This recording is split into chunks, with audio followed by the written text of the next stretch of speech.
আসসালামু আলাইকুম, hello everyone. আজকের ভিডিওতে আপনাদেরকে দেখাবো কিভাবে আপনারা টেন্ডা ওয়াইফাই এর পাসওয়ার্ড পরিবর্তন করবেন। তো কথা না বাড়িয়ে চলে যাই মূল ভিডিওতে। প্রথমে আপনারা যে কোনো একটা ব্রাউজারে চলে যাবেন, আমি চলে যাব ক্রোম ব্রাউজারে। এখানে লিখে সার্চ করবেন 192.168.0.1, এটা লিখে আপনারা সার্চ করবেন।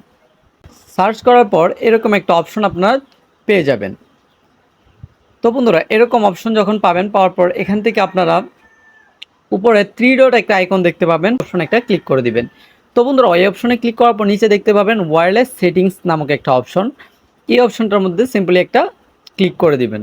এছাড়া আজকের ভিডিওতে যেহেতু আমি দেখাবো আপনাদেরকে ওয়াইফাই পাসওয়ার্ড কীভাবে পরিবর্তন করবেন, তাহলে ওয়াইফাইয়ের পাসওয়ার্ড এখানে আগের পাসওয়ার্ডটাকে আমি উঠিয়ে দিব। এখন আপনি যেটা করবেন, নিউ পাসওয়ার্ড ইউজ করবেন এখানে। তো বন্ধুরা, পাসওয়ার্ডটি দেওয়া হয়ে গেলে এরপর আপনারা এখান থেকে আর কোনো কাজ নেই আপনাদের। এখান থেকে সোজা আপনারা ওকে অপশনটার মধ্যে একটা ক্লিক করে দিবেন। এখানে ওকে অপশনে একটা ক্লিক করবেন। সেভ সাকসেসফুলি, এটা কিন্তু সাকসেসফুলিভাবে সেভ হয়ে গেছে।